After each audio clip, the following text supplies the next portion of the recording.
Oh, bakit tanghali ka na? Wala ka bang pasok ngayon? Mamaya pa po ang pasok ko. Ma, meron na ba kayong pambayad sa trip namin sa Vietnam? Naghahanap nga ako eh. 50,000 pa lang ang nasa akin. Sabi ko nga kay Ate Nancy mo, baka may mahiraman sa mga katrabaho. Kailangan po bago magkatapusan makabayad na ako. Kung hindi ako makakapag-exam. Hindi ba pwede na kalahati muna ang ibayad mo, tapos tsaka na lang yung kalahati? Hindi ko po alam kung pwede yon. Itanong mo mamaya pagpasok mo ha. Gumagawa naman na kami ng paraan ng ate mo eh. Sige po ma, itatanong ko na lang. Madalas ang pagiging sutil sa pamilya ay nagdudulot din ng sariling kapahamakan. Hindi kasi marunong makinig at masinusunod ang sariling kagustuhan. Kapag nandyan na ang problema, pamilya pa rin naman ang hinihingan ng tulong. Hi Miss Gwen, mapagpalang araw sa inyo at sa lahat na nakikinig sa inyong channel. Ako po si Nancy at nasa 26 edad. Tubong Bulacan po talaga kami ng pamilya ko. Pero dito na sa Laguna naninirahan. 2 lang po kaming magkapatid at si mama na lang ang kasama namin. May ilang taon na rin po kasing sumakabilang buhay ang aking ama. Gusto ko pong ibahagi ang karanasan ko. Hindi lang may kinalaman sa kababalaghan, kundi sa pinagdaanan namin ng pamilya ko mula nang mamatay ang aking ama. At kung paano namin to nalampasan. Nakahiram ka ba sa mga katrabaho mo, nak? Hindi po ma, mga bago lang din kasi sila sa trabaho eh. Yung iba sa kanila, nagbabayad din ng utang. Puro din kasi sa utang nila kinukuha yung pagpapaaral sa kanila noon. Wala na rin kasi akong mautangan sa trabaho. Alam kasi nila na wala na halos natitira sa sahod ko at puro din ako loan. Susubukan ko po sa iba. Kapag wala pa rin, mapipilitan na akong umutang sa nagpapatubo ng pera. Sinubukan ko na rin kasing umutang sa mga kapatid ng papa ninyo. Lahat sila wala din. Tsaka may utang pa rin ang ama nyo sa kanila eh. Kung nakinig lang sana kasi sa atin si Carol noon eh. Hindi sana aabot sa ganito. Sinunod nyo kasi ang kapritsyo eh. Wala na tayong magagawa. Nandito na eh. Ang akin lang po, sana hindi tayo umabot sa ganito. Magtulungan na lang tayo kung paano natin mairaraos ang pag-aaral ng kapatid mo. Ginagawa ko naman po lahat eh. Sana gumawa rin siya ng paraan. Ano naman kasi ang malay ng kapatid mo? Baka meron siyang kakilala na pwede nating utangan. Sabi ko nga sa kanya eh, kausapin si Preston. Baka may maitulong ang boyfriend niya. Isa pa yan. Bakit niyo hinayaang mag-boyfriend habang nag-aaral pa? Ako nga noon, nung sinabi niyo na bawal hindi talaga ako nagpaligaw. Kaya siguro tuluyan ng walang nanligaw sa akin ngayon. Kesa naman sa maglihim ang kapatid mo, mas mahirap yon. Pagdating talaga kay Carol, ang luwag niyo. Ay, wag na nga nating pag-usapan ng kapatid mo. Isipin na lang natin kung saan tayo kukuha ng pera. Sa 1 linggo na ang deadline eh. Nung gabi na nakahiga na ako, tumawag ang best friend kong si Ian. Sinabi niya meron siyang pinsan na nagpapautang. Yun nga lang medyo mataas ang tubo. Nabuhayan naman ako ng pag-asa. Kaya sabi ko bukas puntahan namin para makausap ko. Kinabukasan ang ganda ng gising ko. Naabutan ko si mama na nagluluto sa kusina. Mukhang maganda yata ang gising mo. Tumawag po kasi si Ian kagabi. Meron na tayong mauutangan. Mamaya po pupuntahan namin paglabas namin ng trabaho. Ay salamat naman iha. Pakisabi rin kay Ian, hulog talaga siya ng langit. Ang dami na niyang naitulong sa atin. Akala ko nga po hindi niya ako matutulungan. Nalapitan na rin niya ang mga kapatid at mga kakilala niya. Mabuti na lang po nag-chat ang pinsan niya sa kanya dahil nalaman sa isa rin nilang pinsan na naghahanap siya ng mauutangan. Wala na tayong problema. Makakabayad na rin ang kapatid mo. Ilang araw na nga yung malungkot Akala siguro hindi siya makakapag-exam. Hindi kasi siya pinayagan na kalahati muna ang ibigay. Sabihin niyo po sa kanya na wag nang malungkot. Matutuwa yun. Makikita ko na ulit na ngumiti ang batang yon. Nang matapos ang oras ng trabaho namin ng araw na yon, nagpasama na ako kay Ian sa bahay ng pinsan niya. Mabilis naman kausap ang babae at maunawain. Imbis nga na 5% ang tubo, kalahati na lang daw. Dahil kaibigan naman ako ni Ian. Nanginginig pa ang kamay ko nung kunin ng sobre na inabot ni Ate Rachel. Ilang sandali pa, nagpaalam na rin kami. Salamat, be. Sabi nga ni Mama hulog ka ng langit. Sabi ko naman sa'yo, be, hindi man kita mapautang ng sarili kong pera, gagawa ako ng paraan. Nawawalan na nga ako ng pag-asa Mabuti na nga lang, nakagawa ka pa rin ng paraan.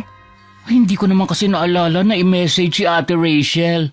Mabuti nga at siya na nag-chat sa akin. Ang bait pala ng pinsong kong yun. Oo nga, sa wakas natapos na rin ang problema namin ni Mama. Ay, maiba ako, be. Natapos niyo na bang bayaran yung mga utang ni Tito Bert? Ang laki pa nga ng utang namin na dapat bayaran Ay, huwag mo na masyadong isipin. Makakabayad din kayo. Oo nga, kaya lang ang sakit din pala sa ulo. Sinabi mo pa. Kaya nga ako, hanggat maaari ayokong mangutang. Alam mo naman, nag-iipon ako ng pera. Talagang desidido ka na sa plano mong pagpapa-opera para magmukhang babae? Anong sabi ng mga magulang mo? Okay lang naman. Pili kong pera ang gagastusin ko. Gusto pa nga ni Mamsi na bumuntis daw muna ako ng babae bago ako magpa-opera. Ew! Kadiri kaya! Tama naman, para may magtuloy ng apelido nyo. Aba, nag-iisa ka nga kasing lalaki sa pamilya nyo. Isa ka pa, gaga. Hindi niyo ako mapipilit. Be, sa totoo lang, maswerte ka sa pamilya mo kumpara sa iba. Suportado ka pa nila sa mga desisyon mo. Hanggang ngayon ba hindi ka pa rin sinusuportahan ng mama mo sa gusto mo? Hindi naman sa ganun. Kaya lang wala naman kasi akong pagpipilian, kundi unahin muna sila kesa sa sarili kong kaligayahan. O siya, bago tayo umuwi, kumain muna tayo. Ililibre kita. Nung nabubuhay pa si Papa, hindi namin alam na lulong pala siya sa sugal. Kaya nagkabaon-baon siya sa utang. Nalaman na lang namin yun ilang araw pagkatapos ng libing niya. Sinabi rin ni Tito Renan tungkol doon. Mahigit 1 taon na rin nang mamatay si Papa. Hanggang ngayon hindi pa rin kami tapos sa pagbabayad ng utang niya. Nakakaya naman kasi kung hindi namin babayaran kahit paunti-unti. Dahil puro kamag-anak at kaibigan ng pamilya ang pinagkakautangan niya. Pagdating sa bahay, agad kong ibinigay ang pera kay Carol. Kitang-kita naman sa kanya ang saya. Binilang pa niya yun. Sakto lang pala to, te, pambayad. Paano yung pocket money ko? Ako na ang bahala doon. Matagal pa naman ang alis ninyo Makakagawa na ako ng paraan. Ibayad mo na agad yan. Salamat, Nancy, ha? Kung alam mo lang na para ako nabunutan ng tinik sa lalamunan. Basta pagbutihin mo ang pag-aaral mo. Yun lang ang hinihingi namin ni Mama. Oo, te. Kapag nakatapos ako, maghahanap agad ako ng trabaho para makatulong sa inyo sa mga gastusin sa bahay. Aasahan namin yan ni Mama, ha? Oh, sige na. Kumain na tayo. Maghahain na ako. Kayo na lang po ni Carol. Kumain na ako sa labas. Hindi ko kasi matanggihan si Ian Bihira lang yun manlibre. Sayang si Ian, te. Bagay naman kayo, bakla nga lang talaga. Tuloy pa ba yung balak niyang pagpapa-opera ka mo para magmukha siyang babae? Opo, Nay. Nag-iipon pa siya. Hindi ba siya tumutulong sa mga magulang niya kaya siya nakakaipon? Hindi po. Kahit nung nasa poder pa siya ng mga magulang niya, hindi na siya nagbibigay. Okay lang naman daw sa pamilya niya basta makaipon siya. Ang swerte naman pala niya sa pamilya, no? Sinabi niyo pa, kahit anong desisyon niya sa buhay, laging nasa tabi niya ang mga magulang. Akala ko wala na akong iisiping problema. Kaya nakakapag-focus na ako sa trabaho. Nito kasing mga nakaraan, lagi akong lutang. Dahil pagod, hindi ko napapansin ang kakaibang ikinikilos ng kapatid ko. Minsan pa nga biniro pa ako na ililibre niya ako dahil sa tulong na ginawa ko sa kanya. Hindi ko naman sineryoso ang sinabi niya. Dahil alam ko namang wala siyang pera. Hanggang si Mama na mismo ang nakapansin kay Carol. Halata kasi sa kanya ang pagkabalisa niya. Magtapat ka nga. May problema ka ba? Wala po, Ma. Anong wala?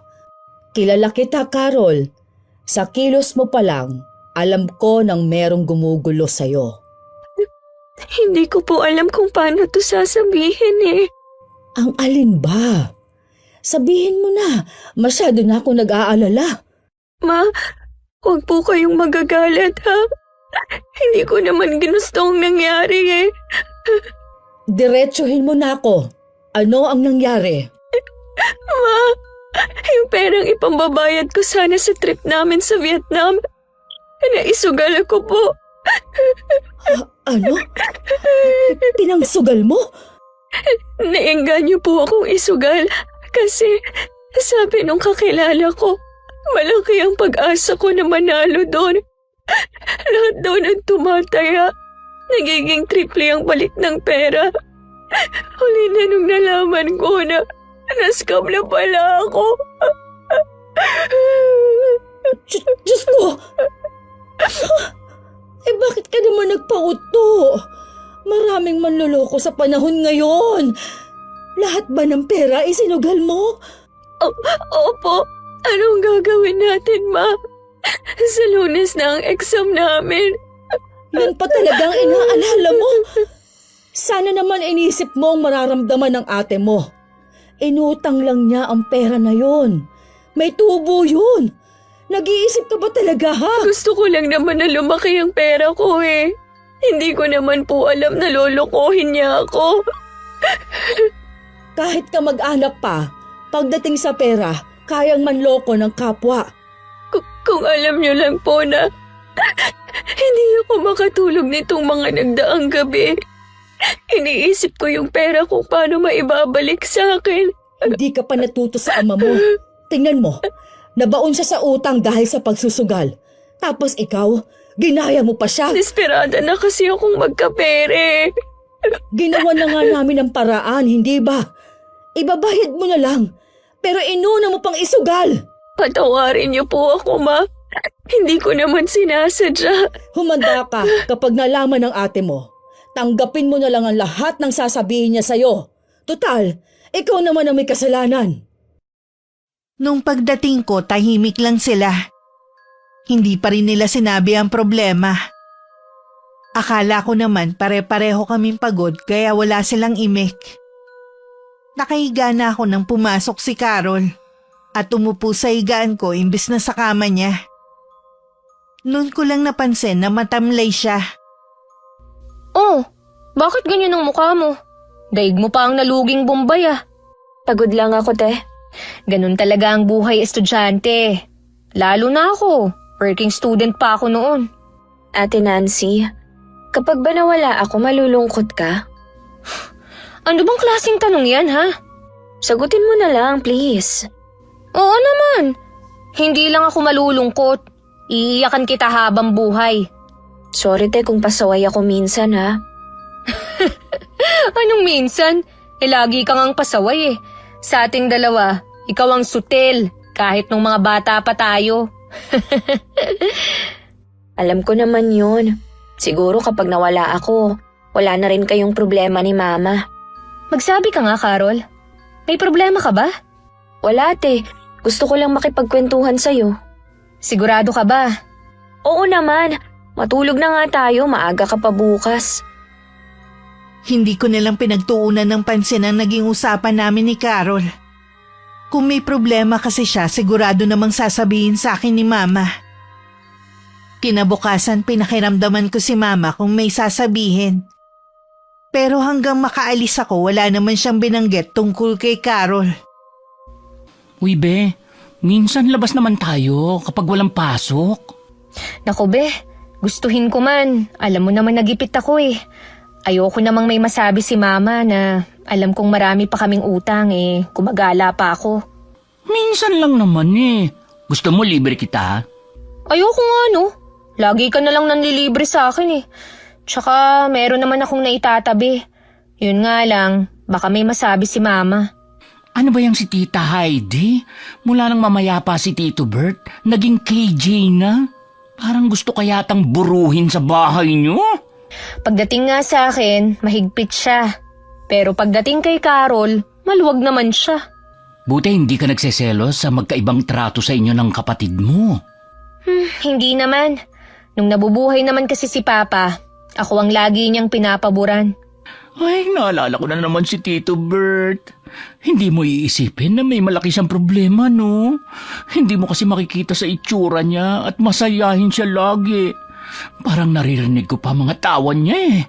Yung pala, tinatago lang niya sa likod ng tawa ang malaki niyang problema. Kaya nga ang hirap pa rin tanggapin na wala na siya eh. Ay, kahit wala na siya, nag-iwan naman siya ng alaala na hindi niya makakalimutan. Yung mga utang niya. Hindi niya rin siguro inaasahan na mawawala siya agad. Akala niya may oras pa siya para mabayaran ng mga utang niya. Naku be, nalulungkot ka na naman. Huwag na nga natin pag-usapan ng tungkol kay Tito Bert. Kahit ilang taon pang lumipas, ganito pa rin ako kalungkot kapag mapag-uusapan ng Papa.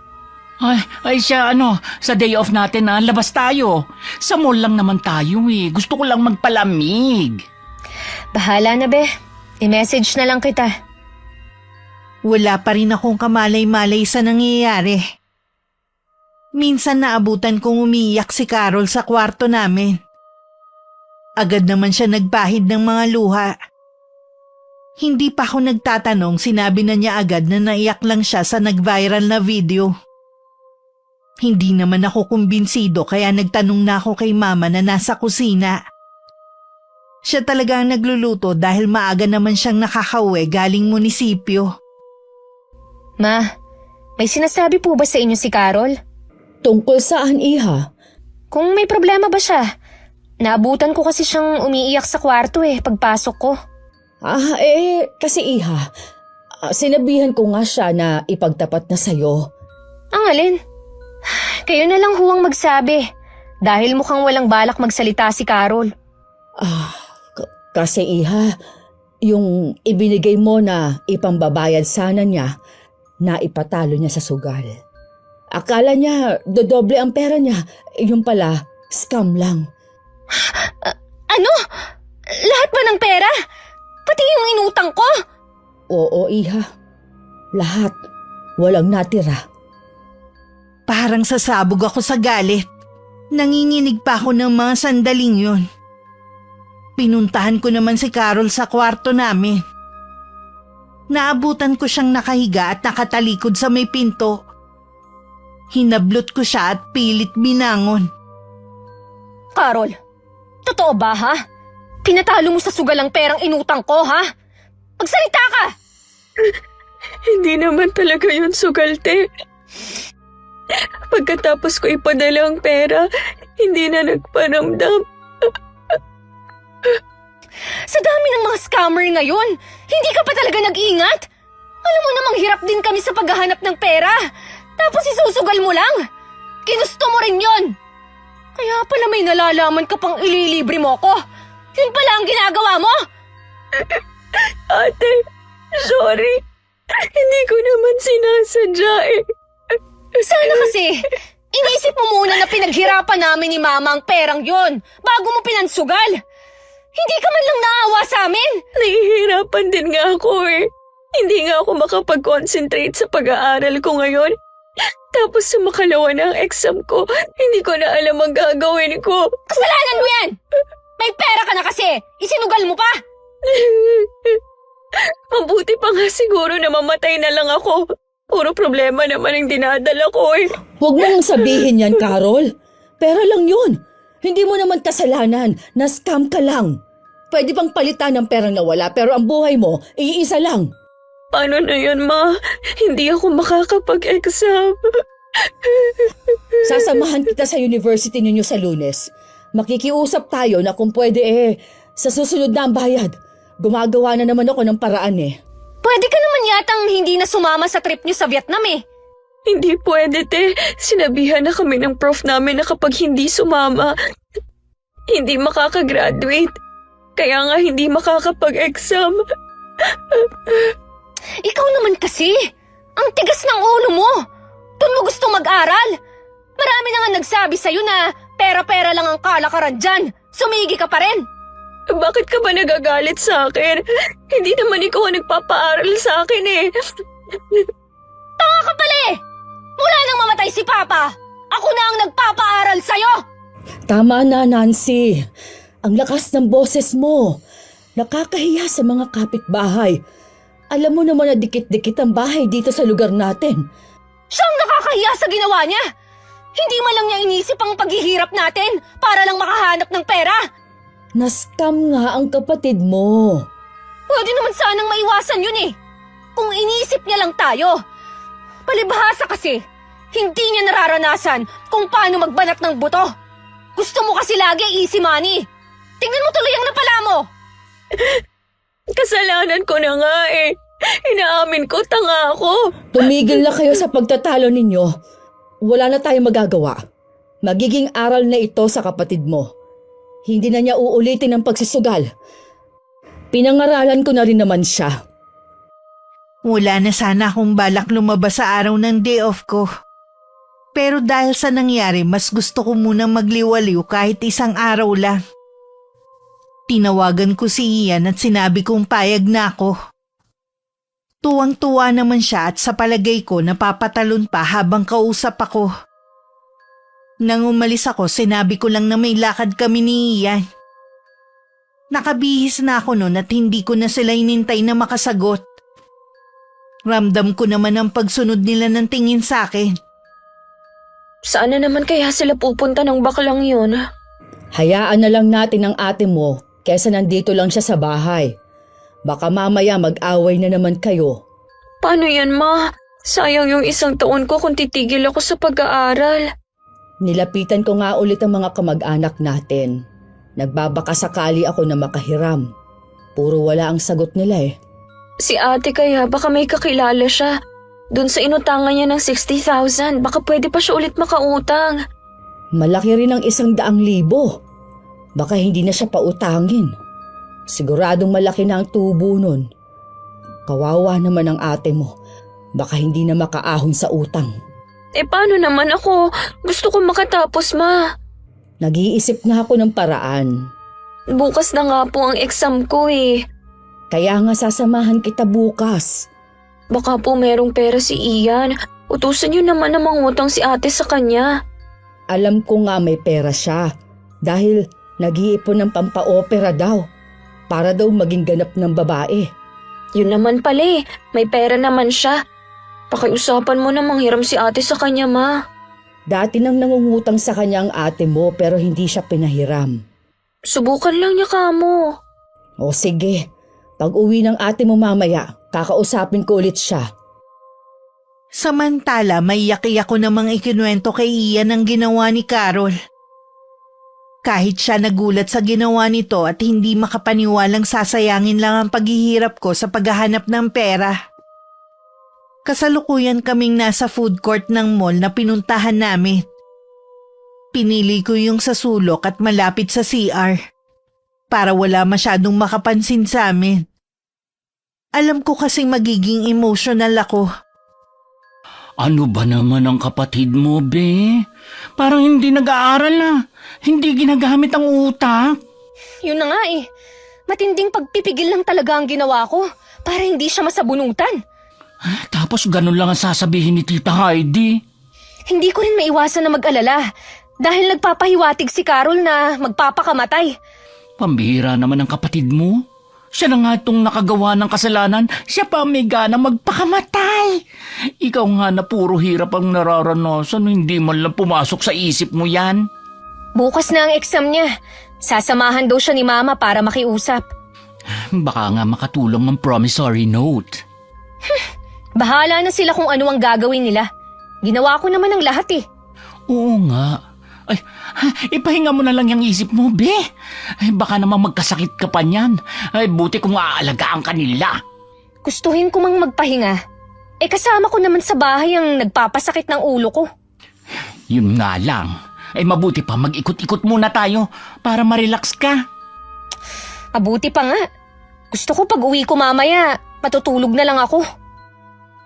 Malalim na ang gabi nang ihatid ako ni Ian. May sarili siyang sasakyan na 1 taon na lang matatapos na niyang hulugan. Yun ang unang beses na hinatid niya ako sa amin gamit ang kotse niya. Ayoko sana magpahatid. Kaya lang nag-aalala siya sa akin na uuwi ng gabing-gabi na. Hinintay ko munang makaalis si Ian bago ko pumasok ng bahay. Bahagya pa ako nagulat nang biglang bumukas ang ilaw sa sala. At nakita ko nakatayo si Mama sa may bintana.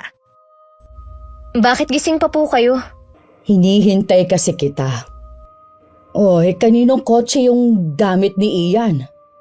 Sa kanya po yun. Malapit na nga niyang matapos hulugan eh. Ah, talaga? Bakit pag pumupunta siya dito, hindi niya gamit? Nagtitipid po siya sa gas eh. Nancy, mukha naman okay si Ian. Ang ibig kong sabihin baka meron siyang naitatabi. Baka naman pwede kang humiram sa kanya. Kung may pera man po siya, alam niyong merong pinaglalaanan yung tao. Babayaran naman natin sa kanya kapag nagkapera na tayo eh. Kailan pa tayo magkakapera, Ma? Kailangan na rin niya yun. Ibig sabihin, hindi ka nagagawa ng paraan para makabayad si Carol? Gumawa na ho ako ng paraan, di ba? Baka kasi merong gawing masama ang kapatid mo. Kanina, habang kaming dalawa lang, wala na siyang bukang bibig kundi ang pagpapatiwakal. Ayokong mawala sa atin ang kapatid mo. Napakamakasarili naman niya. Lahat na nga ginagawa natin para sa kanya eh. Tapos ito pa ang igaganti niya. Tanggapin na lang kamo niya na hindi na siya makakapag-aral dahil sa kagagawan niya. Sayang naman kasi ang 1 taon. Tapos magpapa-enroll na naman siya. Wala na po akong pampa-enroll sa kanya sa susunod. Hindi ka ba naaawa sa kapatid mo, ha? Siya po ba naaawa sa atin, ha? Bata pa kasi ang kapatid mo. Kaya hindi pa niya naiintindihan ang sakripisyo natin sa kanya. Mga 21 na siya. May boyfriend na nga siya eh. Tapos sasabihin niyo, hindi pa niya naiintindihan ang sitwasyon natin. Ako na ang nakikiusap sa'yo. Wala na nga po akong magagawa pa. Subukan mo lang na utangan si Ian. O kaya sabihin mo na gusto ko siyang kausapin. Mabuti pa po dumirekta na lang kayo sa kanya. I-chat niyo na lang siya. Mabuti pa nga. Ang hirap mo ng pakiusapan ngayon eh. Kinabukasan walang pasok ang public at private school sa lahat ng antas dahil sa bagyo. Hindi naman kasi ako mahilig makinig ng balita kaya wala akong alam sa panahon. Kaya pala pabugso-bugso ang ulan kahapon. Pumasok pa rin ako kahit may bagyo. Pwede naman kasing sa bahay na lang ako. Pero alam ko kasing kukulitin lang ako ni na Mama. Nung lunch break nagkausap kami ni Ian. Binanggit nga niya na nagchat nga daw sa kanya si Mama at nangungutang. Ako nga ang gusto niyang magsabi sa'yo eh. Kahit anong paliwanag ko, ipinipilit pa rin niya ang gusto. Ganun nga siguro mga nanay. Lahat gagawin para sa anak. Kay Carol lang naman siya ganun eh. Ay, kung hindi ko pahihiramin si Tita Heidi, ikaw naman ang kukulitin nila na gumawa ng paraan. Kapag pinahiram mo si Mama, hindi ko kasi alam kung mababayaran niya agad. Ay, hayaan mo na. Maliit lang naman na sakripisyo to sa akin. Paano naman ang plano mo? Pwede tuloy lang sa pag-ipon. Sa'yo ko ibibigay ang pera, ha? Baka mamaya kasi kung saan padalin ng kapatid mo. Ikaw na rin mismo magbayad. Kung may ibang paraan lang sana eh. Hindi talaga ako manghihiram sa'yo. Si Tita Heidi naman ang nangihiram eh. Natatakot daw kasi siya na baka tutuhanin ni Carol ang banta. Alam mo, ayoko lang sabihin kay Mama. Pero parang ginagamit lang yun ni Carol para manipulahin kami eh. Ganun din ang palagay ko. Pero wag na natin subukan ng kapatid mo. Baka nga gawin talaga niya eh. Be, pasensya ka na ah. Pati tuloy ikaw, nadamay pa sa problema namin. Magkaibigan tayo, natural lang na tulungan at damayang kita. Nabuti na nga lang din, wala silang pasok ngayon. Pwede pa siyang humabol sa pagbabayad. Oo nga, sineswerte pa rin talaga siya. Kahit gusto ko sanang makatipid sa pamasahe dahil malakas nga ang ulan nung hapon, napilitan na lang ako mag-taxi pa uwi. Pagdating imbis na kumustahin ako sa maghapon sa trabaho, inuna pang tinanong ni Mama kung kailan magpapadala si Ian. Binigay ko naman po ang account nyo. Papadala na lang daw niya yung pera. Ay, mabuti naman. Maghapon ngang iyak ng iyak ang kapatid mo sa pag-aalala na hindi siya pautangin ni Ian. Pasalamat na lang tayo, mabait si Ian. Nabawasan pa tuloy ang ipon niya. Alam niyo naman na meron siyang pinaglalaanan ng pera niya eh. Hindi ko kasi alam dyan sa kaibigan mo. Bakit kailangan pa niyang magpa-opera? Magbihis babae na lang sana siya. Huwag na po nating pakialaman kung ano ang gusto ng tao. Nagpautang na nga siya eh. Opinyon ko lang naman yun. Wala naman akong masamang ibig sabihin. Hintayin niyo na lang po. Nasa biyahe pa yon. Mas malayo ang bahay niya eh. Mabuti na lang din at sinubukan kong mangutang. Ikaw naman kasi, nahihiya pa. Kaibigan mo naman siya. Ang poproblemahin niyo na lang ay ang pagbabayad sa kanya. Huwag na natin muna yan pag-usapan at sumasakit na nga ang ulo ko sa pag-iisip. Kung ako kasi sa inyo, dapat hindi niyo na lang pinapasok si Carol. Para alam niya ang kinahinat na ng ginawa niya. O tapos, kapag nagpakamatay ang kapatid mo, ha? Sino ang sisisihin ko? Ikaw? Baka naman panakot lang niya yun para makuha ang gusto niya. Higit kanino man, kayo ang nakakakilala sa kanya. Kaya nga naniniwala ako na pwede niyang gawin yon dahil kilala ko siya. Sana, ito na ang huling problemang ibibigay niya sa atin. Matuto na siyang makinig sa atin. Dahil sabi niyo nga, wala pa siyang muwang. Iniwan ko na si Mama at pumasok na ako sa kwarto namin. Naabutan ko pa si Carol na nakadapa sa higaan habang masayang may kausap sa cellphone niya. Sinulyapan lang niya ako sandali. Wala na rin bakas ng lungkot sa mukha niya. Alam niya kasi wala na siyang problema. Nakapag-exam nga siya at natuloy ang trip nila papuntang Vietnam. Kinukulit nga ako ni Mama ng pocket money nito. Pero sabi ko, sagad na ako.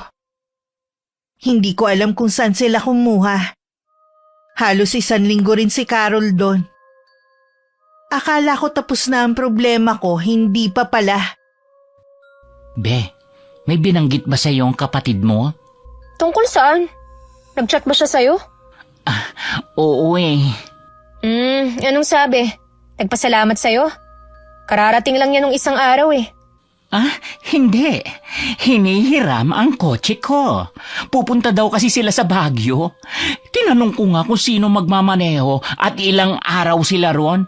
Aba, nagulat ako sa sinagot. 5 araw daw. Ang lakas naman ng loob niyang hiramin ang sasakyan mo. Alam naman niya na ginagamit mo. Yan nga sabi ko, ginagamit ko kako. At saka layo ng pupuntahan nila. Hindi ko naman kilala yung magmamaneho. Paano kung may mangyari, di ba? Kahit kailan talaga, hindi nag-iisip ang babaeng yun. Akala niya, ganun lang kadaling manghiram ng kotse. Kaya nga eh. Huwag mo siyang pahihiramin kahit anong sabihin niya. Sinabi ko naman na hindi pwede. Hindi na rin naman nag-chat. Kilala ko yun. Kukulitin ka nun. Mangungonsensya pa yun. Nakuha, wag naman siyang ganun. Pinahiram ko na nga siya ng pera eh. Huwag mo na lang pansinin kapag nag-chat sa'yo. Kapag kinulit ka at kung ano-ano na ang sinasabi, isumbong mo sa akin. Ako na ang bahala sa kanya. Baka panakot na naman niya, magpapakamatay siya. Panakot nga lang niya yun. Si Mama naman dalang-dala. Sana kasi nag-working student ka lang siya nung mamatay ang ama niyo. Di kahit papano, makakatulong pa siya. Iba siya mag-isip. Palibhasa nga kasi, nasanay na hindi pinaghihirapan ng mga bagay na gusto niya. Sa mga magulang mo naman pala ang problema eh. Pero hindi rin eh. Bakit ikaw iba ka? Naalala ko, Laging binabanggit ni Papa noon. Hindi ko raw namana sa kanila ang ugali ko, kundi sa lola ko. Na nanay niya. Kaya naman pala eh. Meron sana ako sasabihin sa'yo. Pero saka na, malayo pa naman. Hindi ko na rin muna binanggit kay Mama ang tungkol sa sinabi ni Ian na panghihiram sa kanya ng kotse ni Carol. Parang kararating lang din niya. Hindi pa kasi siya nakakapagpalit ng pambahay. Mukha rin siyang Biyernes Santo. May problema na naman po ba? Ay, nalulungkot lang ako. Sumahod kasi ako. 500 na lang ang natira sa akin. Pinambayad ko na sa utang. Ganun po talaga. May obligasyon pa tayo eh. Huwag na kayong malungkot. Makakaraos din tayo. Kailan pa? Baka hanggang sa magretiro ako, nagbabayad pa rin ako ng utang. Huwag kasi kayong mag-isip ng negatibo. Tsaka huwag nyo nang isipin kung magkano pa ang utang na kailangang bayaran. Basta bayad lang kayo ng bayad. Hanggang mamalayan nyo na lang na tapos na pala. Minsan, naiisip ko kung pinarurusahan ba ako ng Diyos dahil hindi na ako nakakapagsimba. Isipin nyo na lang po na pagsubok lang ito sa atin. Minsan, binibigyan niya tayo ng problema, hindi para magdusa, kundi para maalala natin siyang lapitan. Siguro nga anak. Ma, umuwi na po ba si Carol? Nag-chat sa akin kanina. Baka daw gabihin siya. Ay, kawawa nga ang kapatid mo eh. Bakit naman siya kawawa? Paano kasi nagkukwento siya nung nasa Vietnam daw sila. Wala man lang siyang nabili na kahit ano kundi kape lang. Samantalang ang mga kaklase niya, ang daming nabili na pasalubong. Hindi naman po yun ang ipinunta niya ron eh.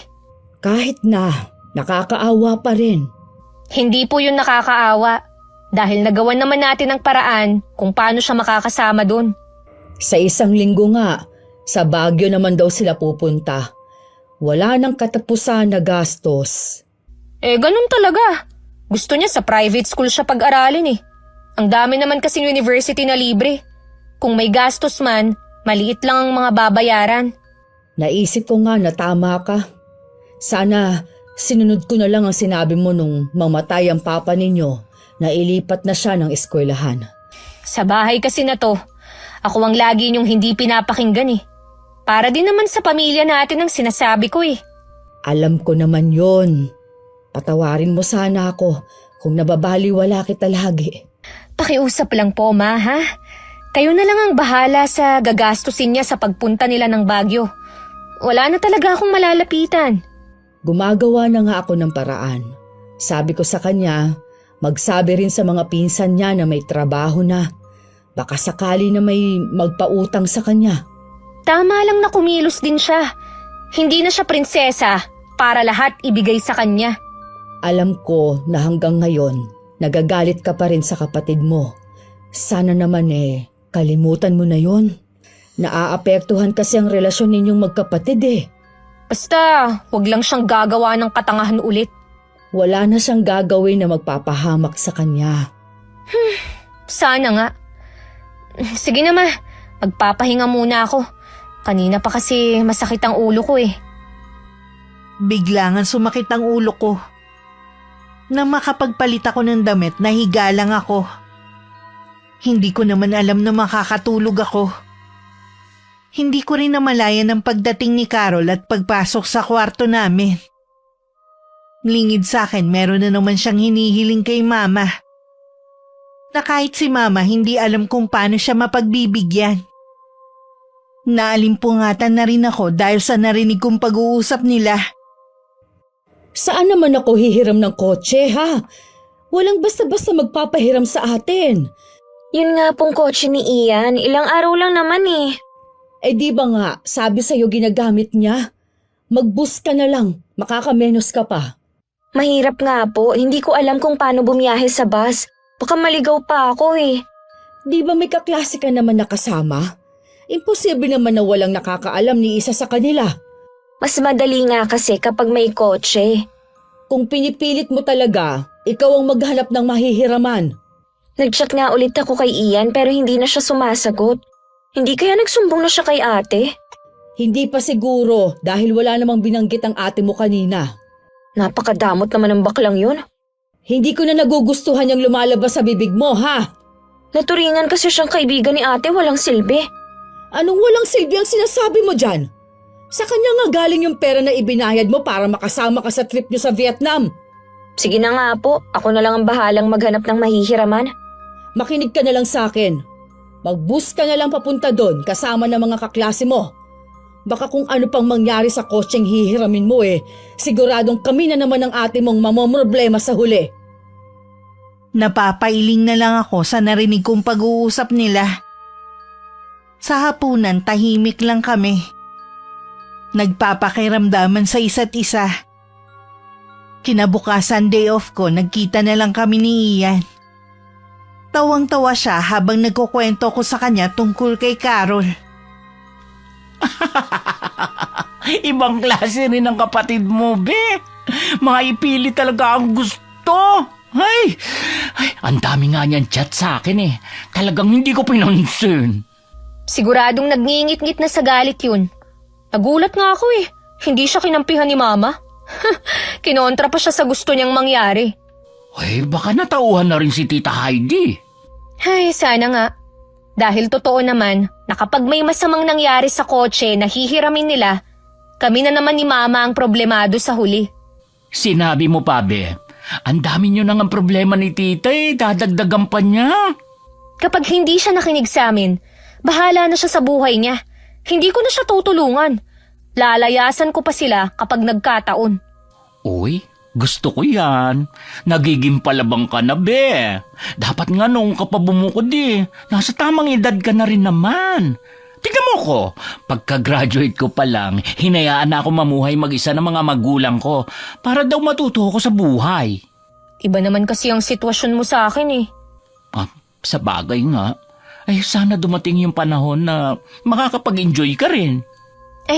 Ano nga pala yung sasabihin mo sa akin sana? Yayayain sana kita na magbatangas tayo kapag medyo maluwag-luwag ka na. Naku be, hindi pa yan mangyayari hanggat nag-aaral pa si Carol. Ay, yun na nga din na naisip ko Tingnan mo nga itsura mo. 25 ka pa lang pero ang tanda na ng itsura mo. Lagi na lang nakakunutan noo. Ay sige ka, lalo kang tatandang tignan yan. Hindi ko na namamalaya na kunot na pala ang noo ko. Magpa-facial tayo minsan. Baka makatulong. Tsaka na yung mga plano mo. Kapag marami na akong pera, kahit araw-araw pa. Sige na nga, makakapaghintay naman ako Nare-relax naman ako sa paglabas-labas natin na ito Dapat pala, noon pa natin ginawa no? Akala ko kasi tuwing lalabas, magastos Mapapagastos ka lang naman kapag meron kang bibilhin. Gabi na ulit ako uuwi para matutulog na lang. Ay baka pagising mo, wala ka ng utang. Sana nga, panaginip lang lahat ng mga nangyari nung nakaraan. Sa bigat siguro ng dinadala ko kaya ko yun nasabi. Hinatid ulit ako ni Ian sa bahay. Pagpasok ko, hindi ko inaasahang makikitang gising pa pala si Carol. Hinihintay daw talaga niya ako. Ano na naman ang sasabihin mo? Bilisan mo na, inaantok na kasi ako Baka pwede mo namang kausapin si Ian na pahiramin ako ng kotse. Bakit ko naman yun gagawin ha? Best friend mo siya kaya hindi siya tatanggi. Teka nga Carol, saan ka ba kumukuha ng kakapalan ng mukha ha? Anong sinasabi mo? Ang sabi ko, ang kapal ng mukha mo! Tingin mo lahat ng tao, pagbibigyan ka sa mga kapritsyo mo? Nagbabakasakali lang naman ako Anong baka sakali? Pinipilit mo yung tao! Akala mo yata hindi ko alam na nagchat-chat ka sa kanya?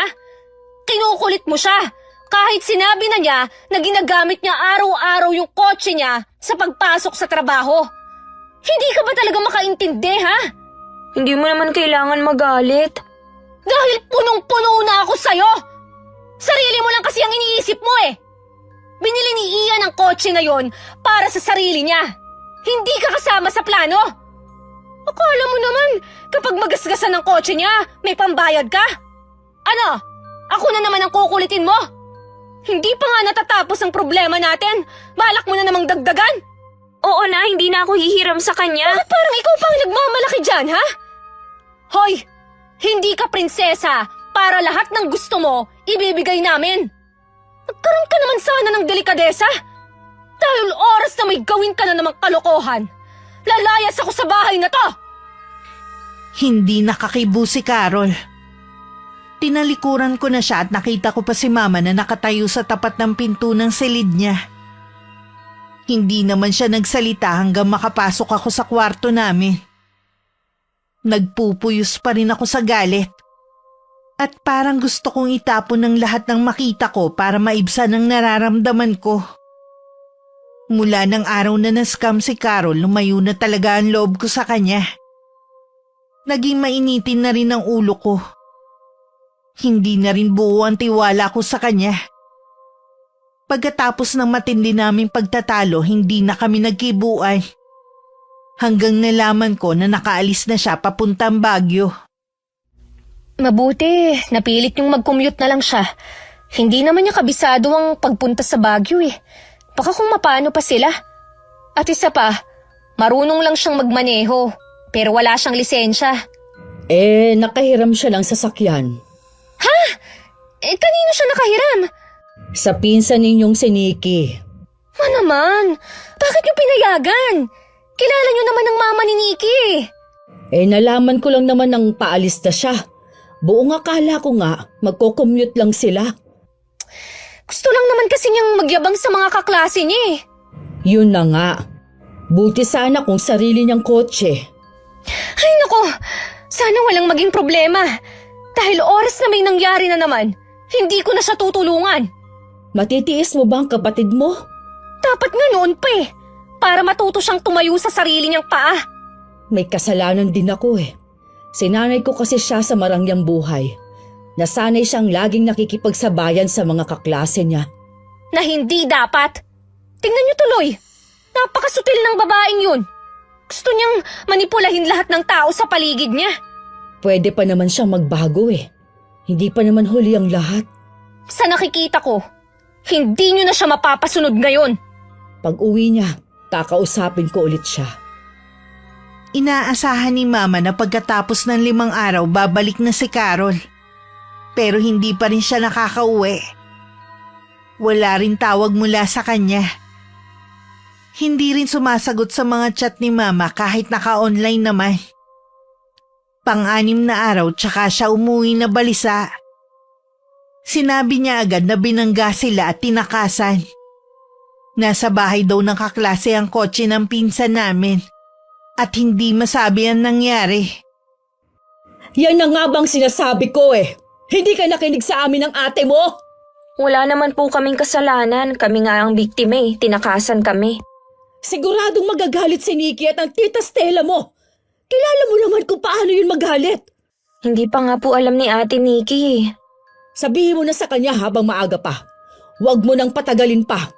Sigurado naman na alam na niya na nakabalik ka na. Natatakot po ako, baka nandun si Tita Stella. Si Ate Nikki walang problema pero iba ang mama niya. Mata pobre yun eh. Ay alam mo naman pala eh. Pero ang lakas pa rin ang loob mo na manghiram. Paano po yan? Sigurado na sasabihin na lang ipagawa natin. Saan tayo kukuha ng pera na pampagawa? Tsaka na lang nating isipin yan.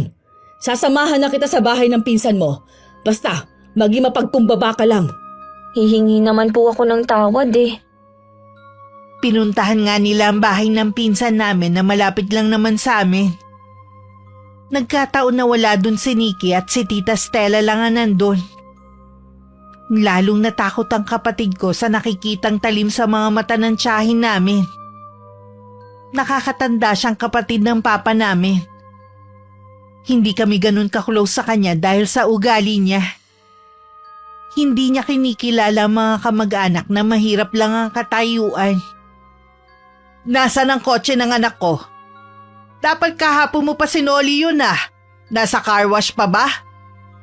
Tita, may sasabihin po ako. Huwag sana kayo magagalit ah. May nangyari ba? Sumagot ka, wag mo akong pinaghihintay. Nabangga po yung sasakyan. Ano? Binangga mo? Iniingatan yun ni Nikki. Nananahimik kasi ang kotse dito, hiniram-hiram mo. Hindi ka naman pala marunong mag-ingat. Ate, huwag ka naman magalit. Hindi naman sinasadya ng anak ko eh. Hindi rin siya ang nagmamaneho. Napakayabang kasi ng anak mo. Feeling mayaman. Baon naman kayo sa utang. Hoy, ikaw Carol, huwag masyadong lumipad ng mataas. Wala ka pa naman nararating eh. Tingnan mo tuloy ang nangyari. Nakaperwisyo ka pa. Ipagagawa na lang namin. Hindi naman namin tatakasan ng obligasyon. Dapat lang. Sa uli-uli, pagsabihan mo yung anak mo, Heidi. Oo, ate. Pasensya na talaga sa nagawa ng anak ko. Hindi naman talaga niya sinasadya eh. Walang may gusto sa nangyari. Hanggang makauwi, walang tigil sa pag-iyak si Carol. Maliban kasi sa mga masasakit na salitang sinabi sa kanya ng tiyahin namin, napahiya din siya sa mga taong nakarinig sa mga sinabi ni Tita Stella. Awang-awa naman sa kanya si Mama. Wala siyang tigil sa pagpapatahan sa kapatid ko. Maya-maya tumawag ang tiyahin ko. Tinatanong kung nasan ang kotse at sila mismo ang kukuha at magdadala sa talyer na pipiliin nila. Bakit dadalhin na agad nila? Wala pa naman tayong pera na pampagawa. Narinig mo naman ang sinabi ko. Ang sagot lang sa akin, maghanap na ako ng pera sa lalong madaling panahon. Sorry, Ma, ha? Hindi ko sinasadya. Nabigyan kayo ng problema. Kung nakinig ka lang sana sa amin, hindi tayo aabot sa ganito. Magbibigay naman po ng pera ang kaklase ko. Hindi pa rin sapat yun. Saan po tayo lalapit para humingi ng tulong? Iniisip ko na nga kung kanino pa ako pwedeng lumapit eh. Hindi na pwede sa mga katrabaho ko. Sira na kasi ako sa kanila. Wala nang magtitiwala sa akin na magpautang. Sa mga kamag-anak naman natin, may utang pa tayo sa kanila. Si Ate Nancy na lang palang pag-asa natin. Nakalimutan mo na ba ang sinabi niya, ha? Kapag may problema ka na naman na ginawa, hindi na siya tutulong sa atin. Sinabi niya lang yun. Hindi niya ako pababayaan. Hindi ako kayang tiisin ni Ate Nancy. Kilala mo ang ate mo kapag sinabi niya. Pakiusapan niyo po si Ate, Ma. Oo naman, kakausapin ko pa rin siya pagdating niya. Tatanggapin ko na lang ang mga masasakit niyang salita. Basta tulungan lang niya ako. Sana naman kasi, maging aral na sa'yo ang nangyari. Kanina pa ako hindi mapakali. Kahit nung tanghalian, hindi rin ako makakain. Hindi ko naman maintindihan ang sarili ko. Tama nga siguro si Ian. Kailangan ko rin magbakasyon para ma-relax. Mula kasi na magtrabaho ako, subsob na ako sa trabaho at wala nang oras sa sarili. Pinag-iisipan ko na rin bumukod. Baka yun lang ang kailangan ko para magkaroon ng peace of mind. Hindi ko naman tatalikuran ang obligasyon ko sa pamilya at sa mga utang namin. Siguro kapag nakapagtapos na si Carol, pwede na akong magpaalam. Mabuti, maaga ka umuwi. Kanina pa kasi kita hinihintay eh. Nakabalik na po ba si Carol? Oo. Oh, bakit naman ganyan ang mukha niyo? May problema na naman ba? Kasi, yung kotse na ginamit ng kapatid mo, nabangga. Ano? Yun na nga bang sinasabi ko eh. E di siguradong galit na galit si Tita Stella. Ganun na nga. Gusto niyang ipagawa natin ang kotse. Ay nako, paggawan niyo ng paraan kay Carol. Total naman eh, siyang may kasalanan. Lahat na ng kakilala at kaibigan niya. Hiningan na niya ng tulong pero mga kapos din. Eh kung sinasabi niyo to para tulungan ko siya, wala rin ho akong magagawa, Ma. Huwag niya kamo akong kulitin. Kapatid mo pa rin siya. Huwag mo naman sanang talikuran ng kapatid mo. Hindi ko siya tinatalikuran. Wala lang akong magagawa para matulungan siya. Baka mapatigil na rin siya sa pag-aaral. Kayo po ang bahala. Ano bang parusa ito sa atin ng Diyos? Hindi po ito parusa sa atin. Bunga po ito ng pag-spoil niyo sa kapatid ko. Parang ako naman ang bibigay sa dami ng problema natin. Hayaan niyo po kasi siyang lumutas ng problema niya. Siya nga po pala, ilang araw muna ako kay na Ian. Ayoko munang makita at makasama si Carol. Ayokong kukulitin niya ako. Huwag mo naman kaming iwan, anak. Tayo na nga lang ang pamilya dito eh. Ma naman, ngayon lang ako humiling sa inyo. Hindi niyo pa ba ako mapagbigyan? Kaya lang, anak. Babalik din po ako kapag maayos na ang sitwasyon sa bahay na ito. Wala ang kapatid ko ng mga oras na yon. Isang maleta din ang dala kong damit. Naaawa man ako kay mama pero kailangan ko tong gawin. Hanggat nasa bahay ako, hindi matututong kumilos si Carol. Pagdating sa inuupahang apartment ni Ian, sinalubong niya ako at kinuha ang dala ko. Alam niya ang pagdating ko dahil tinawagan ko siya. Alam mo bang tumawag sa akin si Carol? Umiiyak ang bruha at nagmamakaawa na tulungan ko siya. Galit na galit nga daw ang tiyahin nyo at kailangan paggawa ang kotse. Sabi ko, wala na ako mapapahiram sa kanya. Sagutin ba naman ako na alam niyang may ipon ako kaya wag daw akong magsinungaling. Kaloko ang kapatid mo ah. Ganun nga yun. Ayaw niyang tinatanggihan siya kapag humingi ng tulong. Akala mo may patago sa akin eh. Hey nako, kapag tumawag ulit sa'yo, wag mo nang sagutin pa. Ay, hindi na nga dahil inaaway na niya ako. Siya nga pala. Salamat nga pala sa pagpapatira mo sa akin dito ah.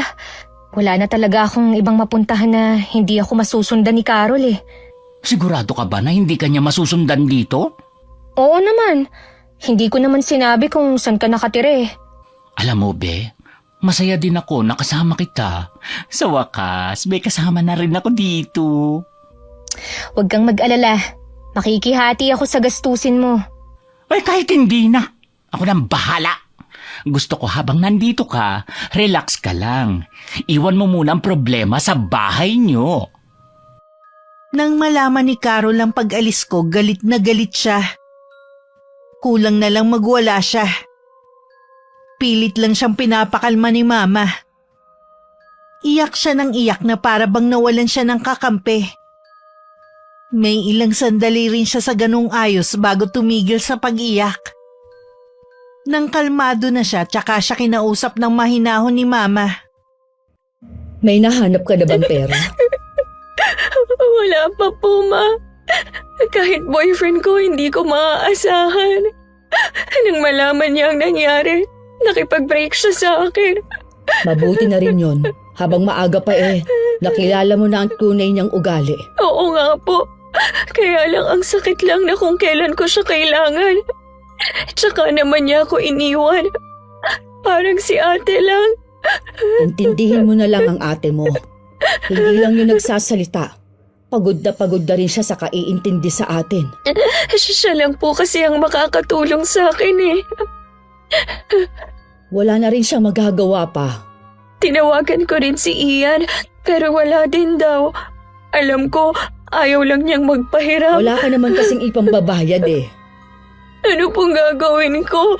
Galit na rin sa akin si Ate Nikki. Tanggapin mo na lang lahat ng mga sinasabi nila sa'yo. Magpakumbaba ka na lang. Kahit iniinsulto na nila ang pagkatao ko, Oo, dahil ikaw naman kasi ang nagkamali. meron pa po akong gustong sabihin sa inyo. Huwag mong sabihin na problema na naman yan. Opo, may malaki rin po kasi akong utang sa kaklase ko. Sinisingil na niya ako. Dahil sa akin hindi siya nakasama sa trip namin. Hindi ko kasi naibalik yung pera na nakasama sa pagsusugal ko noon. Galit na galit po siya sa akin dahil hindi siya nakapag-exam at hindi makakagraduate. Bakit nandamay ka pa? Hindi ko nga po kasi alam na scam yun. Gusto ko lang naman na makatulong sa kanya eh. Para mo na rin niloko yung tao. Pakiusapan mo na lang siya na kapag nakahanap ka na lang ng trabaho, tsaka mo siya babayaran. Ibig po bang sabihin, Ma, hindi na ako makakapasok? Kinausap ko kasi ang tita Stella mo kanina. Nakiusap akong huhulug-hulugan ko na lang ang bayad sa pagpapagawa nila sa kotse. Wala ka ako tayong hawak na pera na maibibigay. Pumayag naman siya na hulugan ko kada sahod. Kaya wala na akong maibibigay na allowance mo. Sayang naman po, Ma. Sana kasi sumunod ka sa amin dahil para yun sa kapakanan mo rin. Maghanap ka ng trabaho at unahin mo na ang kaklase mo na inutangan mo. Natatakot po ako sa kanya. Ayoko na nga po siyang makita eh. Oy, bakit naman? Pinagbabantaan ba niya ang buhay mo? Nagtalo po kasi kami. Sa galit ko, sinabihan ko siya na wala akong balak na ibalik sa kanya ang pera niya. Sinabi niya na ipapakulam niya ako. Ano? Taga saan ang kaklase mo na ito? Hindi ko po alam kung saan siya nakatira. Hindi ko rin po alam ang probinsya niya. Mayabang ka rin kasi. Dapat humingi ka na lang ng tawad sa kanya. Ikaw pang may ganang magalit. Mainit lang po kasi ang ulo ko. Kung ano-ano rin kasi ang sinabi niya sa akin. Hindi kasi niya inaasahan na makakasama pa ako sa trip namin. Ipagtanong mo kung saan siya nakatira. Kailangan natin siya makausap. Huwag mong baliwalain ang sinabi niya. Wala nga pong nakakaalam. Hindi na rin siya pumapasok. Lahat na lang yata ng problema pinasok mo na. Hindi ko naman ginusto na mangyari to eh. Hindi mo nga ginusto, pero pwede mo namang iwasan. Sa totoo lang, pagod na rin ako sa pag-intindi sa'yo. Ayusin ko na po ang buhay ko. Hindi na magiging matigas ang ulo ko. Huwag mong sabihin, gawin mo. Baka gawin ko rin ang ginawa ng ate mo kapag pinairal mo pa yung katigasan ng ulo mo. Lalayas na rin ako sa bahay na ito. Ilang beses rin tumatawag sa akin si Carol at nagchat-chat pero hindi ko siya pinapansin. Hanggang sa nagsawa na siguro. Kahit si Mama iniwasan ko na rin kausapin. Nang mga sandaling yun, nasa grocery si Ian. Paglabas niya, naghihintay sa kanya si Carol. Carol? Ay, anong ginagawa mo rito? Kasama mo ba si Tita Heidi? Ako lang mag-isa. Galing kasi ako sa paghahanap ng trabaho. Nakita kitang pumasok kaya hinintay na kita dito sa labas. Naghahanap ka ng trabaho? Ibig sabihin, hindi ka na pumapasok? Wala naman akong choice eh. Iniwan na kasi kami ni Ate Nancy. Sarili lang niya talaga ang iniisip niya. Hindi mo kasi masisisi ang kapatid mo. Sinabihan ka na niya pero anong ginawa mo? Paulit-ulit lang silang binibigyan ng problema. Kapatid pa rin niya ako. Tama lang na unahin niya ang pamilya kaysa sa sarili niyang kaligayahan. Ibang klase ka rin, no? Hindi mo pa rin alam kung paano magpakumbaba. Isa ka pa, akala mo yata nakalimutan ko ng ginawa mo. Alam mo, kapag ganyan ang ugali mo, lalong lalayo ang grasya sa'yo. Baka mahirapan ka sa paghahanap ng trabaho.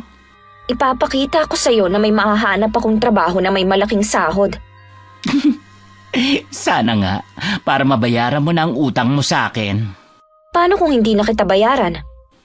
Aba, alam mong meron akong pinaglalaanan ng perang yon. Pinaghirapan kong ipunin yon. Kaya ko lang pinautang sa inyo dahil sa ate mo. Siya na lang ang singilin mo. Total magkaibigan naman kayo.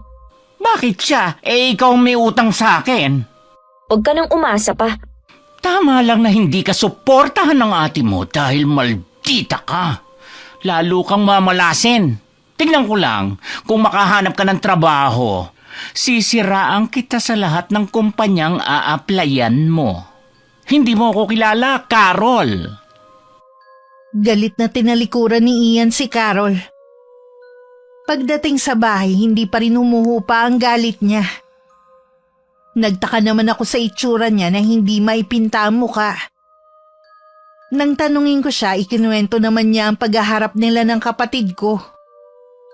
Ako na ang humingi ng dispensa sa kanya sa inasal ni Carol. Napahupa ko naman kahit papano ang galit niya. Gusto ko sanang kumprontahin si Carol pero alam kong lalaki lang ang gulo. Pinalipas ko na lang ang ginawa niya. Bala ko pa rin naman siyang kausapin. Pero sa ibang pagkakataon na, uunahin ko muna ang utang ko sa pinsan ni Ian. Ay, pagod na ako sa paghahanap ng trabaho. Magtiyaga ka lang. Makakahanap ka rin ng trabaho. Sinumpa yata ako ng baklang Ian na yun eh. Ikaw naman kasi. Bakit kailangan mong pagsalitaan ng ganoon yung tao? Tapos, Sinabi mo na hindi mo na siya babayaran. Samantalang, sinabi mo sa akin na magbabago ka na. Sorry ma, nadala lang ako ng inis ko sa kanya. Puro ka na lang sorry. Hindi ka naman nagtitino. Kaya hindi ka makahanap ng trabaho. Hindi dahil sa sinampakan ni Ian, kundi karma na yan sa'yo. Akala ko pa naman kakampi ko kayo. Kakampi mo nga ako, pero hindi ko nakukonsintihin ang mga ginagawa mong mali. Hindi na nga ako uulit. Pwede ba, Carol? Kung hindi rin lang naman bukal sa loob mo, huwag ka na lang magsalita. Basta, bilisan mo na lang na maghanap ng trabaho. Tinatamad na nga po ako eh. Lalo na nung makita ko yung mga kaklase ko na nag-OJT na. Kasalanan mo rin eh. Nag-aksaya pa kami ng pang-trip mo. Hindi ka naman gagraduate. Kayo tong may gusto na huminto ako eh. Dahil nagkabaon-baon na tayo sa utang dahil sa kagagawan mo. Walang dapat sisihin kundi ikaw. Kahit si Mama nauubos na rin ang pasensya kay Carol. Tingin niya wala pa rin siyang pagbabago. Hinayaan lang din niya kung ayaw maghanap ng trabaho. Napapagod na rin kasi siya makipagtalo rito. Kahit napapansin niya matamlay ito, hindi na rin niya pinapansin. Baka kasi nag-iinarte lang. Isang araw na walang pasok, gusto pa sana magbabad sa higaan ni Mama. Pero napabangon na siya sa malakas na sigaw ni Carol. Ay, bakit ka sumisigaw? Ma, nalalagas ang buhok ko. Pati mga kuko ko. Nangingitim at parang matutuklap. Hindi kaya sa shampoo na ginamit mo, kaya naglalagas ang buhok mo? Paano niyo po ipapaliwanag ang mga kuko ko? Hindi ko alam. Huminahon ka muna at magtatanong ako sa mga kapitbahay natin. Baka merong makasagot kung ano ang nangyayari sa'yo. Hindi po kaya may malubha akong karamdaman? Wala naman siguro. Di sana nangihina ka ngayon. Bakit ba puro na lang kamalasan ang nangyayari sa akin? Tumigil ka nga sa pagsasalita ng malas. Kaya lumalayo ang grasya sa atin eh. At puro na lang masama ang nangyayari. Ma, masakit din po ang bibig ko. Dumudugo ang... Natatanggal ang ngipin mo. Ma, ano bang nangyayari sa akin? Dito ka lang. Lalabas lang ako sandali. Nanginginig pa si Mama na lumabas ng bahay. Isang matandang kapitbahay ang napagtanungan niya kung ano ba talaga ang nangyayari kay Carol. Hindi inaasahan ni Mama na yun ang maririnig niyang sagot mula kay Aling Eva. Walang dudang kinukulam ang anak mo, Heidi. Ano po? Kulam? Sigurado po ba kayo dyan? Oo, dahil sa mga sintomas na binanggit mo. Sa probinsya kasi namin uso ang pangungulam eh. Isa yan sa mga sakit na ibinibigay sa mga biktima. Kung ganon, kahit dalhin ko siya sa doktor, hindi rin gagaling ang anak ko. Baka lumala pa. Ganon na nga. Kailangan maghanap ka ng magaling na albularyo. May alam po ba kayo na albularyo, Aling Eva? Albularya ang aking ina, pero matagal na siyang namayapa. Wala na akong ibang kilala eh. Kailangan kong makahanap ng albularyo. Saan ako makakahanap kaya? Kailangan mo magmadali. Oras na hindi siya patawarin ng taong kumulam sa kanya, pwede siyang mamatay. Kaya maghanap ka na ng albularyo na lalaban sa taong yon. Nang bumalik si Mama sa bahay namin, nakita niyang namimilipit sa matinding sakit ng tiyan si Carol. Agad siyang lumapit at tinawakan ng tiyan nito. Nagulat siya sa tigas. Parang kasing tigas ng bato at malamig ang pawis nito. May nalaman po ba kayo? Sabi ni Aling Eva, may kumukulam daw sa'yo. Hindi po kaya yung kaklase kong si Rita? Siya lang naman ang nagbanta sa akin eh. Posible nga. Kapag hindi ka niya mapatawad, pwede ka mamatay. Hindi ko naman po alam kung nasan siya para makahingi ng tawad. Kailangan nating makahanap ng magaling na albularyo. Siya na ang bahala sa kung sino man namang kukulam na yon. Saan naman tayo maghahanap? Hindi ko nga alam. Tatawagan ko ang ate mo. May pakialam pa kaya siya sa atin? Oo naman. Sobrang sakit ba ang tiyan mo? Kaya ko naman pong tiisin. Dahil walang pasok, maghapon ako natulog. Umalis naman si Ian para dalawin ng pamilya niya. Sinadya kong i-off ang cellphone ko para walang abala sa pamamahinga ko. Hapon na nang magising ako. Doon ko lang nakita na maraming message sa akin si Mama. Bigla ko napatingin kay Ian na kararating lang din. Oh, bakit ganyan ang itsura mo? Mama mo ba yung nag-chat sa'yo? Oo, may sakit daw si Carol eh. Pinapauwi ako. O ano, uuwi ka ba? Ay pwede naman kitang ihatid. Tapos uwi din tayo. Baka kailangan lang ng pera ni Tita Heidi. Siguro nga, baka walang pambili ng gamot. Pasensya ka na, Beha. Nawala na talaga ako ng amor sa kapatid mo eh. Hanggang ngayon, masama pa rin ang loob ko sa kanya. Naiintindihan naman kita eh. Pagkahatid mo naman sa akin eh, pwede ka nang umuwi. Oy, hihintayin na rin kita kahit sa labas lang ako ng bahay nyo. Halika na, baka gabihin pa tayo. Sige, nag-aalala rin ako eh. Kahit sutil ang kapatid kong yun, ayoko naman na mapaano siya. Sa labas pa lang sinalubong na ako ni Mama na umiiyak. Paputol-putol niyang sinabi ang kalagayan ni Carol. Ang tumatak lang sa isip ko ang sinabi niya may kumukulam dito. Wala sanang balak pumasok si Ian. Pero nang marinig yun, pumasok na rin siya para makita ang kalagayan ng kapatid ko. Kanina pa siya natutulog. Mabuti na rin siguro dahil iyak siya ng iyak. Naubos na ang buhok sa ulo niya, pati mga kuko niya, pati mga ngipin niya. Isa-isa na nagtatanggalan. Meron ding lumalabas sa tainga niya. Kanina, akala ko kung ano, pero may lumabas na alupihan doon. Kaya pala dumadaing siya na masakit. Tama po kayo, Tita Heidi. May kumukulam nga kay Carol. Yun nga ang sabi ng matandang kapitbahay namin. Gusto ko na siyang dalhin sa ospital kaya lang baka lalong lumala ang kalagayan niya. Huwag niyo pong gagawin yan, Tita. Ilalagay niyo lang sa kapahamakan si Carol. May kakilala ka bang albularyo, iho? Meron po. Kaya lang, hindi ako sigurado kung buhay pa ang matandang yon.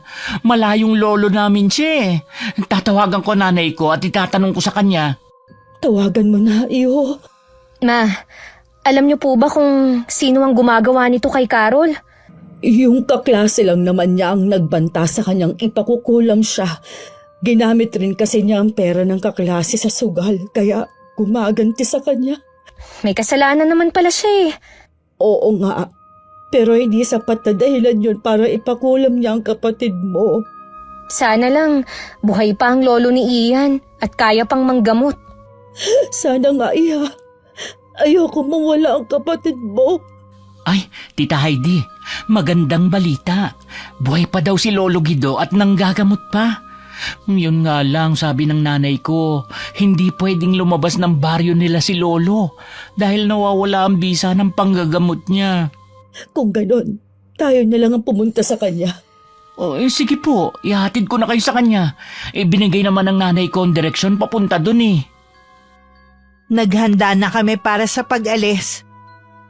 Pinalot na lang namin ng kumot si Carol. Mahimbing pa rin siya natutulog. Tinabihan siya ni Mama sa likod ng sasakyan habang nasa harapan ako. Marami namang kapitbahay ang nakikiusyoso sa amin. Umaandar na ang kotse nang mapansin ko si Tita Stella na nakatayo sa di kalayuan at nakatingin sa amin. Habang daan, dinig namin ang mahinang usal ng pagdadasal ni Mama. Inabot na rin kami ng gabi. Madilim ang daan dahil magkakalayo ang mga poste ng ilaw. Nakakapagtaka na talaga. Hoy, baka naman mabangga tayo sa kakalingon mo. Ay, hindi mo ba napapansin? Paikot-ikot lang tayo eh. Kasi 3 beses na nating nadaanan yung punong mangga na yun na nasa tabing kalsada. Ang tinitingnan ko, yung mga poste ng ilaw. Pare-pareho kasi sila eh. Sana naman hindi tayo pinaglalaruan. Naku, wag naman sana. Ituloy mo lang ang pagmamaneho mo. Sa totoo lang, pagpasok pa lang natin sa lugar na to, nagtatayuan ang balahibo ko. Wala ring signal kaya hindi ko matawagan ng nanay ko. Itatanong ko sana kung malapit na ba ang baryo Mapula. Wag mo naman akong takutin, Ian. Alam mo naman na duwag ako pagdating sa ganito eh. Hindi ako nananakot. Sinasabi ko lang ang nararamdaman ko. Magdasal na lang tayo para makaalis na tayo sa lugar na to. Ay, kailangan na talaga natin makaalis. Baka dito pa tayo tumirik. Paubos na kasi yung gas nitong kotse. Pumikit pa ako at paulit-ulit na nagdadasal. Sa kalagitnaan, nakarinig ako ng boses na sumasabay sa pagdadasal ko. Nakakakilabot ang boses niya. Ang paraan ng pagbigkas ng dasal niya parang nanunuya. Ay, salamat sa Diyos. Nandito na tayo sa baryo ni Lolo Guido. Salamat naman kung ganun. Hindi naman pala liblib tong lugar eh. Marami na rin kasing bahay na bato. Ay, ayun ang bahay ni Lolo. Yung may puno ng duhat sa harapan. Nandiyan pa rin palang puno na yan. Huling punta ko kasi dito, bata pa ako. Gagaling na rin ang kapatid ko. Hindi tayo pinabayaan ng Panginoon na maligaw. Isang matandang babae ang nagpakilalang kapatid ni Lolo Guido ang sumalubong sa amin. Nagpakilala rin si Ian at umaliwalas naman ang mukha ni Lola Iya. Pagpasok namin sa bahay, naroon si Lolo Guido. Parang alam na nito ang pagdating namin. Lumapit sa kanya si Ian at nagmano sabay pakilala. Hinawakan naman siya sa mukha ng matandang lalaki. Matindi ang galit ng taong gumawa nito sa iyong anak. Gusto niyang pagdusahan ito. Nagmamakaawa po ako. Iligtas po ninyong anak ko. Ay, huwag kang mag-alala. Lahat gagawin ko para gumaling ang dalagang ito. Ngayon pa lang po, nagpapasalamat na ako sa inyo. Humarap na si Lolo Guido sa kanyang munting altar at saka nagsimulang umusal ng Latin na salita na galing sa libreta na ipinamana pa sa kanya ng mga ninuno. Tingin ni Mama humiwalay ang kaluluwa ng matandang lalaki at naglakbay kung saan. Samantala, sa labas na lang kami naghintay ni Ian. Kinuwento ko rin sa kanya ang naranasan ko kanina. Talaga bang merong humahadlang sa atin para hindi tayo makarating sa bahay ng lolo ko? Ganun na nga. Mabuti na lang. Hindi ako nagpatalo sa nilalang na yun. Hindi ka talaga matatalo. Malakas ang pananampalataya mo eh. Sana gumaling na si Carol. Gusto ko nang bumalik sa dati ang lahat. Magaling si Lolo Guido, kaya wala kang dapat ipangamba. Sana lang, pati ugali ng kapatid mo magamot na rin. Yan din ang hiling ko. Para din naman sa kanya yun eh. Kahit binigyan niya ako ng sama ng loob, hindi ko pa rin gugustuhin na mapahamak siya. Kung ano-ano pa ang pinagkwentuhan namin ni Ian. Katulad ng konti na lang daw pwede na siya makapagpa-opera. Masaya ako para sa kanya dahil malapit na niyang matupad ang pangarap niya. Malakas naman kasi ang loob niya na pumunta ng Thailand. Dahil meron siyang tiyuhin na doon na nakatira na tutulong sa kanya. Alam kong magtatagal siya doon at ngayon pa lang nalulungkot na ako. Umaga na noon nang matapos gamutin ni Lolo Guido si Carol. Pumasok muna kami sa loob. Habang hinihintay namin magkamalay ang kapatid ko, kinausap muna kami ng lolo ni Ian. Kahit gumaling na si Carol, puntahan pa rin niya ang kaklase niyang yun na tumingi ng tawad. Siyang totoong biktima rito, bagamat mali ang paraan ng kanyang pagganti.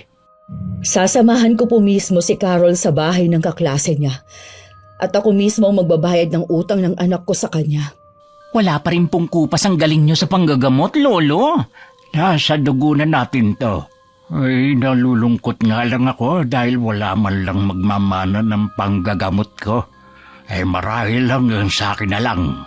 Kapag nawala ako, wala nang manggagamot sa pamilya natin. Nakakalungkot man po. Pero hindi natin pwedeng pilitin ng mga kabataan ngayon na sundin kung anong gusto natin. Iba na kasi ang mga bata ngayon. Ay, sinabi mo pa. Masyado na silang mapupusok at rebelde. Nagkatinginan na lang kami ni Ian sa huling sinabi ni Lolo Guido. Tugma kasi ang mga sinabi niya sa kapatid ko. Nang magising si Carol, umalis na rin kami. Buong biyahe tahimik lang siya habang nakatanaw sa labas ng bintana. Nakatulog naman si Mama dahil buong gabing puyat. Kami lang ni Ian ang masaya nagkukwentuhan na para bang walang masamang nangyari. Pagdating sa bahay, nagulat kami nang biglang lumapit si Carol. Ate Nancy, Kuya Ian, patawarin niyo ako sa mga nagawa kong kasalanan sa inyo. Pinatatawad na kita. Alam ko naman na pagkatapos ng nangyari sa'yo, magbabago ka na eh. Oo, babaguhin ko na ang masama kong ugali. Mabuti naman, natauhan ka na rin. Sana tuloy-tuloy na yan. Lagi na akong makikinig sa inyo ni Mama para hindi ako mapahamak. Carol, alam ko naman na mabait ka talaga eh. Siguro dahil sa tropa at sa social media, kaya ka nag-iba. Hindi lahat ng nakikita natin sa iba, mabuti sa atin. Ang pinakaiwasan mo ay ang sugal. Walang mabuting maidudulot yan. Hindi ko na ulit gagawin yon. Hahanapin ko rin ang kaklase kong si Rita. Gusto kong humingi ng tawad sa kanya sa nagawa ko. Nagbago ka na nga talaga. Marunong ka nang tumanggap ng mga pagkakamali mo. Ang karanasan kong ito ang nagturo sa akin ng tama. Nakakatakot pero ito siguro ang paraan ng Panginoon para magising ako. Salamat sa inyo. Kayo pa rin ang naging karamay ko sa mga sandaling ito. Siya nga pala, kung kailangan mo ng trabaho, magsabi ka lang. Tutulungan kita. Aayusin ko muna ang mga nagawa kong pagkakamali. Tsaka ko haharapin ang bagong kabanata ng buhay ko. Ilang araw ding hinanap ni na Mama at Carol ang bahay ng kaklase niya. Nang magkita nga sila, natakot pa sa kanila ang babae na kasing edad lang ng kapatid ko. Agad na humingi ng tawad si Carol sa kanya. Napaiyak naman ito at humingi din ng tawad sa maling nagawa. Hindi na rin inalam ni Mama kung siya ba mismo ang kumulam sa kapatid ko. Ang mahalaga, nagkapatawaran na ang dalawa. Ibinigay na rin nila ang perang nakuha ni Carol sa kanya. Lumipas ang mga buwan. Yun na ang pinakamalungkot na sandali para sa akin. Kailangan na kasi magpaalam ni Ian. Uy be, nag-promise kang hindi ka iiyak. Mas nauna pang ang tumulo ang luha mo sa akin eh. Paano? Ang lungkot agad na mukha mo. Bukas pa naman ang alis ko. Ang daya mo kasi. Ayaw mong magpahatid sa akin sa airport. Kahit nga pamilya ko, hindi ko pinayagan na maghatid sa akin eh. Baka kasi bumaha ng luha. Natural lang yun, no? Dahil mahal ka nila at gusto ka nilang ihatid sa huling sandali. Grabe naman sa huling sandali, be. Ano yun? Libing ko lang? Isa to sa mamimiss ko eh. Yung pagpapatawa mo sa akin. Mamimiss talaga kita ng sobra. Lagi naman kitang tatawagan eh. Be, mag-iingat ka dun ah. Huwag mo akong ipagpapalit. Alam mo naman na ikaw lang ang best friend ko eh. Oo naman, be. Ikaw lang ang best friend ko forever. Mahigpit ko pa siyang niyakap. Aabutin kasi ng ilang taon bago siya bumalik. Doon na rin niya kasi balak magtrabaho hanggang mabago lahat ng gusto niyang baguhin sa sarili. Nang umalis si Ian, mas naging malapit palalo ako sa pamilya ko. Hindi ko na rin tinuloy ang pagbubukod. May trabaho na rin si Carol kaya natutulungan niya kami sa pagbabayad ng utang. Happy birthday, Ma! Salamat mga anak. Wala na akong mahihiling pa kundi ang makasama ko kayo palagi. Lalo na sa mga ganitong okasyon. Kami rin, Ma. Wala nang mahihiling pa basta kasama ko kayo ni Ate Nancy. Hindi man tayo buo katulad ng dati. Nag-aaway man at nagkakasamaan ng loob. Ang mahalaga, ang pagmamahal natin sa isa't isa, ang nangingibabaw pa rin. Tama ka, Iha. Normal na sa isang pamilya ang samaan ng loob. Ang importante sa huli, tayo pa rin ang nagdadamayan. Kainin na natin ang handa. Kanina pa ako nagugutom eh. Sige na, umpisahan na natin kumain. Mahal ko kayong dalawa. May mga pangyayari talaga sa buhay natin na magtuturo sa atin ng leksyon para makita ang mga mali nating nagawa sa sarili, sa kapwa at maging sa kapamilya. Ang mahalaga, natuto tayong tumanggap ng pagkakamali, magpakumbaba at handang magbago. At may mga tao din na dumadaan sa buhay natin hindi para saktan, bigyan tayo ng sama ng loob o maging kaaway natin. Dumadaan sila sa buhay natin para iparamdam na mahalaga tayo bilang tao. Sana po nagustuhan ng mga taga-subaybay ng channel nyo ang ibinahagi kong kwento. Naway kapulutan din ito ng aral, Miss Gwen. Salamat po sa pagpili ng sulat ko. Wakas,